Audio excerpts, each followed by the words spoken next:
Dark psychology को शुरुआत से ही बहुत ही ज़्यादा बेकार माना जाता है, बहुत ही ज़्यादा डिफ़िकल्ट टू अंडरस्टैंड माना जाता है और बहुत ही ज़्यादा घिनौना माना जाता है। यूट्यूब पर आपको कोई भी डार्क साइकोलॉजी नहीं बताना चाहेगा क्योंकि हर कोई इसका इस्तेमाल सही नहीं करेगा, बट आपको इसे जानना बहुत ही ज़्यादा ज़रूरी है। पता है क्यों? क्योंकि एक इंसान आपके ऊपर रोज़ ये चीज़ें इस्तेमाल कर रहा है और आपको अभी तक नहीं पता कि आपका दोस्त, आपका रिश्तेदार, आपकी गर्लफ्रेंड, आपकी फैमिली में से या फिर कोई भी आपके ऊपर डार्क साइकोलॉजी का इस्तेमाल कर रहा है। और आज की वीडियो में मैं आपके सामने डार्क साइकोलॉजी के सारे सीक्रेट्स खोल कर रख दूंगा, बट एक डिस्क्लेमर है, इसका इस्तेमाल सिर्फ और सिर्फ आप अपने डिफेंस में करोगे, अटैक में नहीं। तो चलिए शुरू करते हैं। तो नमस्ते दोस्तों, पहले मैं आपको कुछ रियल लाइफ एग्जांपल देता हूँ जिससे आप समझ पाओगे कि सामने वाला आपके ऊपर डार्क साइकोलॉजी इस्तेमाल कर कहाँ रहा है, कैसे कर रहा है और आपको इससे कैसे बचना है। इस वाली बात को लड़कियाँ ज़्यादा रिलेट कर पाएगी। जब आप अपनी मम्मी के साथ साड़ी लेने जाते हो, जो आप साड़ी मांगते हो कि वो वाली दिखाओ, आपको एक नहीं दिखाता बल्कि उसके साथ 3 और दिखाता है। आपने लाल मांगी थी, उसने लाल, पीली, नीली 3 दिखा दी। कहेगा पीला थोड़ा फीका है, आपके ऊपर अच्छा लगेगा नहीं, नीला थोड़ा ब्राइट है, आपके लिए बिल्कुल भी अच्छा नहीं है, बट लाल आपके ऊपर बहुत ही ज़्यादा अच्छा लगेगा। बट जाने अनजाने में वो शॉपकीपर डार्क साइकोलॉजी का इस्तेमाल कर देता है। और ये डार्क साइकोलॉजी का था पहला पॉइंट, जो है लिमिट द ऑप्शन। जब आप सामने वाले को कम ऑप्शन दोगे तब वो उसका इस्तेमाल ही करेगा जो आपने उसे ऑप्शन दिए हैं। जैसे कि मैं आपको एक एग्जांपल देता हूँ। जैसे कि कई लोग घूमने जाते हैं तो लड़का क्या पूछता है कि कॉफ़ी पीने कहाँ जाओगे। इसमें तो डार्क साइकोलॉजी थी नहीं, बट जब वो पूछते हैं कि कॉफ़ी पीने कहाँ चलें, कैफ़े या फिर कोई और शॉप, उसने यहाँ पर लिमिट कर दी ऑप्शन। उसने इतने ज़्यादा ऑप्शन नहीं दिए कि सामने वाला कंफ्यूज हो जाए।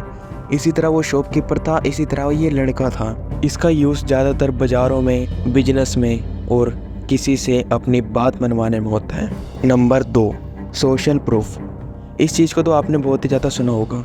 जितनी भी टीवी की ऐड आती है वो कहते हैं कि 99% यूज़र्स ने इसे अच्छा बताया है, 10 में से 7 लोगों ने इसे अच्छा बताया है। यहाँ पर उन्होंने किया क्या कि वो लोग इसे अच्छा कह रहे हैं तो ये अच्छा है। अब मैं आपसे एक सवाल पूछता हूँ, अगर आपको टाइम मशीन मिल जाए और आप समय में पीछे चले जाते हो, आप जाते हो डायनासोर के युग में, वहाँ पर आप देखते हो कि सामने एक लोगों का झुंड है और वो एक लाइन में चलकर कहीं जा रहे हैं, आप भी उनके पीछे पीछे चलने लगते हो। बट कुछ देर बाद कुछ आवाज़ आती है और वो भागने लगते हैं। तो अब इस सिचुएशन में आप करोगे क्या? भागोगे या फिर वहीं खड़े रहोगे? अब आप कहोगे कि हम भागेंगे। और आपको कैसे पता लगा कि भागना है? क्योंकि आपके आसपास वाले लोग भाग रहे हैं। इसी को सोशल प्रूफ बोलते हैं। नंबर 3 है लव बॉम्बिंग। इसका इस्तेमाल ज़्यादातर रिलेशनशिप और आपकी फ्रेंडशिप में होता है। इसमें आपको सामने वाला इंसान शुरुआत में बहुत सारे सरप्राइज देता है, गिफ्ट्स देता है, जिससे आपको अच्छा महसूस होता है। वो बात बात पर आपको बहुत ही ज़्यादा अप्रिशिएट करता है, आपको कॉम्प्लीमेंट्स देता है, आपके साथ समय बिताता है। बट कुछ दिनों बाद वो गायब हो जाता है। ना उसके कोई मैसेजेस आते हैं, ना उसके कोई कॉल्स आते हैं और आप परेशान हो जाते हो कि क्या हो गया, मैंने क्या कर दिया। इसी का यूज़ वो करते हैं और ये बहुत ही ज़्यादा डार्क साइकोलॉजी में आता है। अब इससे आप बच कैसे सकते हो? जब भी कोई नया इंसान आपके पास आए और आपको बहुत ही ज़्यादा अप्रिशिएट करने लग जाए, बहुत ही ज़्यादा गिफ्ट देने लग जाए, बहुत ही ज़्यादा आपके साथ समय बिताने लग जाए, तो समझ लेना कि कहीं ना कहीं वो उसका इस्तेमाल कर रहा है। नंबर 4 आता है मिररिंग टेक्निक। इसका यूज़ ज़्यादातर कम्युनिकेशन में होता है या फिर किसी को इन्फ्लुएंस करने में। इसमें होता क्या है, अब वो समझते हैं। मिररिंग टेक्निक का इस्तेमाल ज़्यादातर ऐसे किया जाता है कि आप ये समझो कि आप एक आईने के आगे खड़े हो, आप सेम टू सेम अपने आप को देख रहे हो, तो आपको बिल्कुल भी ये नहीं होता कि कोई स्ट्रेंजर है। उसी तरह लोग इसका इस्तेमाल करते हैं, जैसे कि आपका बोलने का तरीका क्या है, लोग उसे ही अडेप्ट करके आपके साथ बोलते हैं।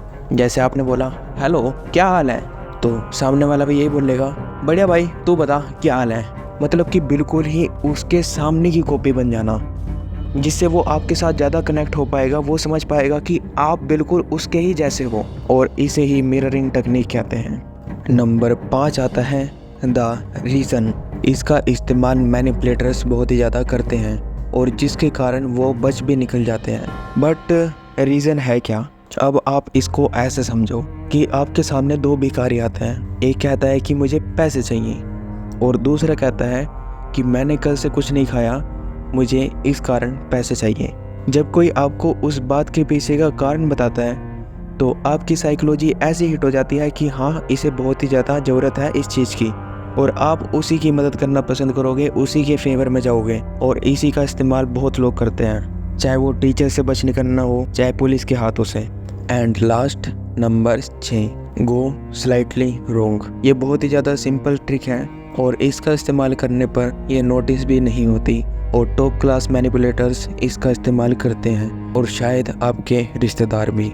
इसमें जो मैनिपुलेटर है वो विक्टिम को लगातार झूठ बोलता है, वो भी पूरे कॉन्फिडेंस के साथ गलत इन्फॉर्मेशन देता है, जिसके कारण उसे सामने से सही इन्फॉर्मेशन मिल जाती है।